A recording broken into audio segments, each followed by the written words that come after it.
예수 믿는 것은 잘 살기 위함입니다.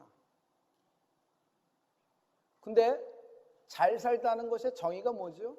우리는 세상이 바라보는 안목이 아닌 하나님의 관점을 소유하는 축복이 있기를 부탁합니다. 잘 산다는 것은 세상은 소원성취 얘기합니다. 세상 부귀영화 얘기합니다. 그러나 이것은 우리가 잘 사는 것 아닙니다. 우리가 이것을 위해서 예수 믿나요? 번지수가 잘못되고 좌표 설정이 잘못된 겁니다. 우리가 예수 믿는 것은요, 속죄, 나의 죄를 씻고 구원에 이르는 축복이 있을지어다. 믿음의 결국은 구원이에요. 믿거나 말거나 지옥과 천당은 있는 것입니다. 그래서 여러분, 하나님이 나의 죄를 대속하여 주셨음을 찬양합니다. 환난, 출구가 없을 때를 환난이라 그럽니다. 출구 전략도 없습니다. 꽉 막혀버린 겁니다. 이때는요, 매뉴얼이 있어야지 빠져나갈 수가 있는 겁니다. 성경은 이스라엘의 역사서가 아닙니다.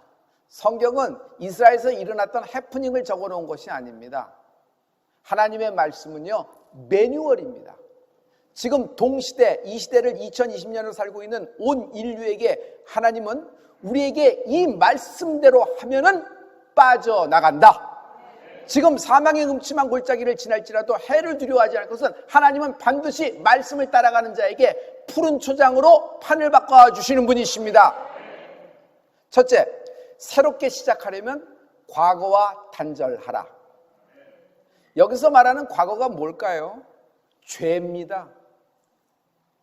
부끄럽고 수치스럽고 나의 치욕의 역사, 죄입니다.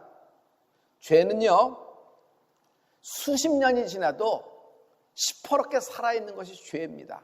그래서 그 죄는 보이스를 갖고 있어요. 소리를 내요. 네 주제에 이것이 다 드러나면 너는 안 돼. 그러니 빨리 도망가. 하나님도 널 용서하지 않을 거야. 오늘 주님이 우리의 죄를 도말하여 버리실 것이다. 스가랴, 이스라엘 백성이 갑자기 바벨론에서 해방이 된 겁니다. 그냥 너무 기뻐서 당시에 총독 스룹바벨, 정치적 리더죠.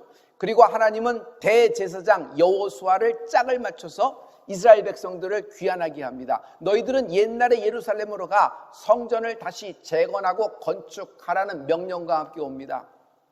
많은 가축과 육축과 사유재산까지 갖고 왔어요. 신났습니다. 막 성전을 짓기 시작하나 사마리아인의 방해로 여러 가지 위협에 여러 가지 상황적인 것으로 자꾸 기울어지더니 성전 건축 공사가 딱 스탑해버립니다. 조금 지나서 재개하면 되겠지. 하나 1년이 지나 10년이 지나도 아무런 요동이 없어요. 16년이 돼도 아무런 성전이 다시 공사가 재건이 안 되는 겁니다. 성전 건축하던 것이 여러분 공사가 중단됐는데 그 정도 공사가 중단되면요 거의 흉가나 다름없을 정도로 되지 않았을까요? 그런 상태에 하나님은 학계 선지자를 투입하십니다. 학계 선지자는 하나님 말씀을 대언합니다. 그 대언한 말씀이 거룩한 흥분입니다. 이스라엘 백성은 이스라엘 백성 다 와요. 하나님 말씀을 받자 감동을 받아서 거룩한 흥분이 일어날지어다. 말씀을 받고 거룩한 흥분이 일어나는 것이에요. 하나님은 또 스가랴 선지자를 투입하십니다. 스가랴 선지자는 하나님이 그에게만 주신 8가지 계시, 그 8가지 환상을 보여주세요. 오늘 스가랴가 본 8가지의 환상, 그 계시 중에서 4번째 레빌레이션, 그 계시를 말씀드리겠습니다. 등장인물을 보죠. 가운데 대제사장 여호수아가 서 있어요. 제사장이 그렇게 많으나 대제사장은 하나잖아요. 여호수아가 서 있는 것이에요. 그리고 여기 시꺼먼 놈이 하나 서 있는데 사단이에요. 또 하나님이 계십니다. 대제사장 여호수아가 한가운데 서 있는데 그가 더러운 옷을 입고 서 있는 것이에요. 더러운 옷, 죄예요. 죄가 있는 더러운 옷을 입고는 대제사장 여호수아는 하나님의 성전에 들어갈 수도 없을 뿐더러 자기의 영적 기능을 상실했어요. 그는 하나님께 예배하는 자로서 깨끗한 옷을 입어야 돼요. 하나님이 주신 옷을. 근데 옷이 더러워졌다는 것은 죄를 덧입혔다는 것이에요. 그는 이스라엘 백성을 대신해서 중보기도를 하며 예배를 올려야 되는 자임에도 불구하고 더러운 옷을 입었으니까 영적 기능이 완전히 물거품이 돼버린 겁니다. 여러분, 죄가 있으면요, 하나님이 내게 주신 영적인 기능이 다 상실됩니다. 그 얘기는 뭐냐면요, 영적으로 죽어버리는 것입니다. 그 더러운 죄. 여호수아가 한가운데 더러운 옷을 입고 서 있는 것이에요. 그때 두 번째, 옆에 사단이 있어요. 사단이요, 고소를 하기 시작합니다. 하나님은 공의의 하나님, 의의 하나님이시잖아요. 이 대제사장 여호수아 보세요. 자기가 영적인 책임자로 1차 포로 귀환할 때 49897 49,897명의 이스라엘 포로들을 데리고 들어왔는데 그 포로들은 이스라엘의 국대급입니다. 믿음이 국가대표급이에요. 그들을 데리고 들어와서 성전을 건축하려고 하는데 지금 성전 건축이 스탑됐잖아요. 이건 여호수아 대제사장으로서 역할도 분담 못하고 이거 아무것도 아닙니다. 보소서, 더러운 옷을 입고 있습니다. 하나님 죽이소서. 어찌 하나님이 이렇게 일 수 있으십니까? 본보기를 보이셔야 됩니다. 막 고소를 하고 막 떠들어대는 거예요. 여러분, 마귀는 떠벌이에요. 사단은 떠벌이에요. 항상 입을 열어서 떠벌어댑니다. 그리고 약점, 죄, 잘못, 실수, 실패, 나의 치욕을 드러내서 그것을 계속 고소를 하는 겁니다. 여러분, 이 장면이 마치 영화에서 재판에서 열어지는 재판씬 같지 않아요? 이때 세 번째, 하나님이 나섰습니다. 하나님이 사단을 책망하신다. 사단, 입을 닥쳐라. 하나님이 사단의 입을 쭉 막아버려요. 시끄럽다는 것이에요. 하나님이 그냥 여호수아 편을 들어서 사단 입을 막아버리신 것이 아니라 하나님이 합법적으로, 여러분, 하나님은 합법적으로 역사하시는 분이에요. 하나님은 뒤에서 은근슬쩍 뒤에서 찔러주시고 나만 이렇게 그런 분이 아니에요. 하나님은 합법적으로 모든 이가 보는 앞에서 나의 죄를 도말하여 주시는 분이시다. 합법적으로 마귀의 입을 쫙 막아버리세요. 그러더니 하나님이 네 번째 말씀을 하십니다. 여호수아 대제사장의 더러운 옷을 벗겨라. 그리고 그에게 아름다운 옷으로 갈아입혀라 하는 거예요. 할렐루야. 할렐루야. 옷을 갑자기 확 바꿔주는 거예요. 아름다운 옷으로.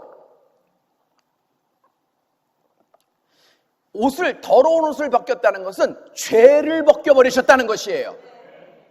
성도님, 생각해 보세요. 우리가 갖고 있는 물질로 죄 씻음을 받을 수 있을까요? 여러분이 잘 나가는 기업으로 속죄를 받을 수 있을까요? 여러분이 갖고 있는 어떤 경험으로, 경륜으로, 여러분이 갖고 있는 여러분만의 특별한 라이센스로 여러분 내 죄를 씻거나 도말해버리거나 없게 할 수 없어요. 그래서 세상의 부귀영화 소원 성취로 내가 속죄를 받거나 구원에 이룰 수 있는 어느 천하의 방법이 없는 거예요. 오직 예수님만이 가능하시다. 할렐루야. 할렐루야. 하나님이 일방적으로 그냥 옷을 갈아입혀 버리시는 거예요. 아름다운 옷으로 확 갈아입혀 주시는 거예요. 할렐루야. 이 장면 어디서 많이 본 것 같지 않아요? 에덴 동산. 범죄했어요. 다 죄가 드러나서 너무 견딜 수가 없어요. 뭘로 가려야 될 것 같아요. 있는 것에서 무화과 나무 잎으로 어떻게 해서 갈아입고 뒤에서 나무 뒤에 숨어 있었습니다. 그런데 하나님은 아담과 하와를 찾아 내려오시고 동산에 직접 신방을 하세요. 찾아오시는 거예요. 자, 그리고 그 얘기 어떻게 해요? 그 더러운 옷, 무화과 나무 잎으로 만든 더러운 옷을 벗겨버리시고 가죽옷, 손수 지어서 피 흘려서 양을 잡아갖고 그 피가 묻은 가죽옷으로 나를 아름다운 옷으로 가려주시는 것입니다. 자, 이제 성도 여러분, 신약으로 관점을 확 바꿔 돌아갑시다.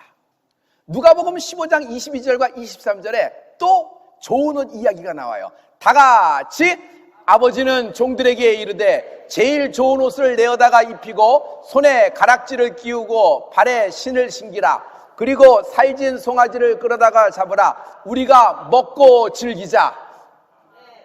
탕자가 돌아오는 거예요. 탕자가 돌아올 때 돼지 냄새가 풀풀 나는 옷을 입었어요. 돼지 우리에 살았으니까. 입을 열면 돼지 쥐엄 열매 돼지 냄새가 나요. 돼지가 먹는 걸 먹었으니까. 잠도 돼지 꼴에서 잤으니까. 그리고 그의 옷을 보세요. 꿀꿀이, 돼지 꿀꿀이 죽으로 전부 다 덕지덕지 붙어 있어요. 그런 더러운 옷을 입고 탕자가 돌아오는 겁니다. 그러나 집 근처까지는 왔으나 차마 들어가지 못해요. 차마 들어가지 못해요. 여러분, 아무리 아들과 딸이라도 아버지 앞에서는 자기의 죄가 드러날 경우 부끄러워서 다가가지 못하는 경우가 있어요. 그때 죄가 또 소리를 냅니다. 너만 없어지면 돼. 너희 형제 중에서 너만 없어지면 이 가문은 편안해. 너는 가문의 수치야. 넌 없는 게 나아. 그래서 아버지에게 없는 자식이라고 생각하고 사실하고 얘기하고 너는 빨리 떠나. 자꾸 죄는 그런 소리예요. 이 고장난 라디오 같은 소리가 오늘 끊어질지어다. 그래서 부끄러워서 왔지만은 들어가지 못하고 저기 동구박쯤에 있는데 아버지가 아들이 오는 것을 보시고 아버지가 버선발로 다가와 그의 뺨을 확 맞춰버리십니다. 그리고 제일 먼저 하는 일이 뭐예요? 여러분, 영어 성경에는 굉장히 재밌는 시제가 나와 있어요. quick. 종들에게 서둘러라. 빨리 서둘러라. 돼지 냄새 나는 더러운 옷을 입은 내 아들의 옷을 다 벗겨버려라. 그것을 다 벗겨버리고 우리 집에서 가장 좋은 옷, 로얄 로브, 가장 좋은 옷을 그에게 입히는 거예요. 베스트 오브 베스트. 적당히 하나 뽑아서 입히는 게 아니라 제일 좋은 옷을 입히는 거예요. 거기다가 뭐예요? 손에 가락지까지 끼워주는 거예요. 가락지까지 끼워줬다는 것은 너는 내 아들이니 나의 상속자라는 얘기예요. 아니, 품꾼 중 하나로 봐도 감지덕지인데 다시 아들의 지위를 회복시켜줬어요. 아들의 권세를 주신 거예요. 그리고 잔치를 열어라. 살진 송아지 잡아라. 아들이 탕자가 돌아왔을 때 가장 힘들었던 존재가 있으니 그 집의 송아지였을 것 같아요. 성도 여러분, 잔치 생각해 보세요. 잔치는 것은 널리 알린다는 거 아니에요? 솔직히 얘기해서 그 아들이 아버지 재산 미리 띄어다가 밖에 나가서 기생하고 놀다가 다 탕진하고 사기꾼 만나서 속아서 탕진하다 돼지우리에 있었다는 것은 흘러 동네까지 다 들어와서 사람들도 설왕설래할 거예요. 근데 그 부끄러운 아들이 지금 금이 환영하는 거 아니에요. 과거에 급제해서 말 타고 어사와 타고 이렇게 오는 것도 아니에요. 암행어사가 돼서 오는 것도 아니에요. 부끄럽고 초라한 모습 그대로 오는 거예요. 그런데 이 아버지는 잔치를 해? 잔치를 한다는 것은 내 아들이 왔다고 알리는 건데, 부끄러운 아들인데, 가문의 수치가 될 수 있는데, 하나님은 나를 부끄러워하지 않으신다. 나의 부끄러움을 씻어주신다. 마귀가 이것을 보고 막 그냥 기가 막힌 거예요. 마귀가 기가 막혀. 하나님, 내가 하나님께 범죄했을 때는 하나님은 망설임, 지체함, 일도 없이 나를 향한 진멸의 계획을 세우셨는데 어찌 이 탕자는 이런 특별한 대우를 하십니까? 입이 이렇게 나오는 거예요. 거기다가 가락지는 웬 말이며, 거기다가 잔치까지는 웬 말이며, 가문의 수치가 어떻게 하나님의 자랑이 될 수 있습니까? 막 하는데 하나님은 마귀의 입을 또 틀어막아 버리십니다. 예수님은 이미 우리를 위하여 십자가에서 우리의 죄를 씻어주신 것이에요. 나의 더러운 옷을 이미 다 벗겨주신 것이에요. 할렐루야. 나에게 좋은 옷으로 갈아입히신 거예요. 그런데 주님은 여기서 끝나지 않아요. 하나님은 한 번 더 역사하십니다. 다섯 번째, 더러운 옷을 입었던 대제사장 여호수아에게 이번엔 머리에 관을 씌워주신다. 성도 여러분, 패션의 완성은 헤어 아니겠어요? 머리 스타일이 좋아야 돼요. 잘 옷을 입었으면 헤어를 잘해야 돼요. 하나님은 내 머리에 관을 씌워주십니다. 전에는 어떤 모자를 쓰고 있었나? 죄의 관, 후의 관, 실패의 관, 치욕의 관, 서름의 관, 이 관을 씌워줬는데 주님은 이 관을 바꿔주세요. 이것을 정하고 정한 의의 면류관, 생명의 면류관으로 바꿔주신 분이 하나님 되시는 것입니다. 할렐루야. 마귀가 이것을 보고 이번엔 기가 막힌 것이 아니라 돌아버리는 것이 아니라 아예 졸도해버리는 것이에요. 아니, 이런 더러움의 대명사인 대제사장 여호와 하나님의 임무를 하나도 수여하지 않고, 하나님 사람을 바꾸셔야죠. 이 사람으로는 안 됩니다. 근데 하나님은 그 인생을 그대로 또 역사하시면서 머리에 관까지 씌워주신 것이에요. 그게 뭐예요? 성령의 기름 부음이 말지어다. 웬 말이요? 더러운 옷을 입어있던 여호수아에게 이번엔 성령의 기름 부음까지 주시는 거예요. 하나님은 반전의 하나님이십니다. 주께서 내 원수의 목전에서 내게 상을 베푸시고 기름으로 내 머리에 바르셨으니 내 잔이 넘치나이다. 기름으로 내 머리에 바르셨으니, 하지만 여기서 가장 중요한 것은 내 원수의 목전에서.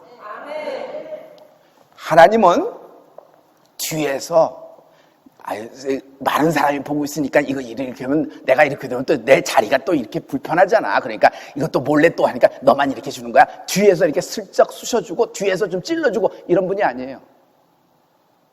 하나님은 적당히 이렇게 이때만 뭐 말이야 이런 분이 아니에요.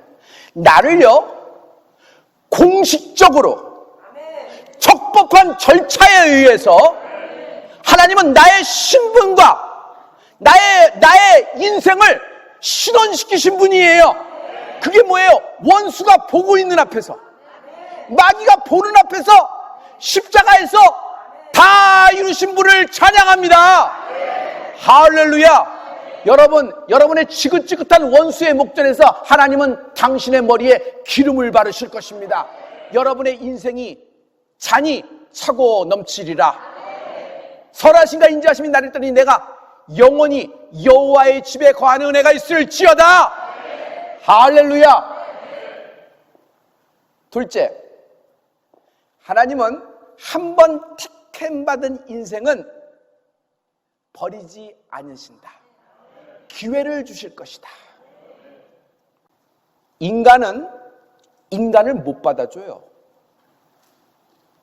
어떤 인생이 인생을 받아줄 거라고 여러분 생각하지 말아요. 왜 그런 줄 아세요? 내가 나를 용서 못하는데, 그때 실수하고 그때 실패하고 그런 결정을 한 내가 용서가 안 되는데 어떻게 남이 나를 받아주겠어요? 그러나 하나님은 나를 받아주신다. 이 모습 이대로 만나주신 분이 하나님이십니다. 할렐루야. 아예 하나님은 내 인생의 모든 죄를 도말하여 버리시는 분이십니다. 스가랴 3장 2절에 여호와께서 사단에게 이르시되 사단아 여호와가 너를 책망하노라. 예루살렘을 택한 여호와가 너를 책망하노라. 이는 불에서 꺼낸 그슬린 나무가 아니냐 하실 때, 여기서 하나님의 이름이 나옵니다. 하나님의 이름은 예루살렘을 택한 여호와예요. 이 말은 뭐냐면 나를 택한 여호와. 하나님은 한 번 택한 인생은 버리지 않으시는 거예요. 하나님은 선수교체 안 해요. 그 인생을 다시 소생시키시고 살리셔서 다시 원래 부여했던 사명을 완수하게 하시는 분이 하나님이세요. 그래서 성경은 항상 반전의 이야기가 있어요. 여러분 실망할 필요 없어요. 반전됩니다. 여러분 울 필요 없어요.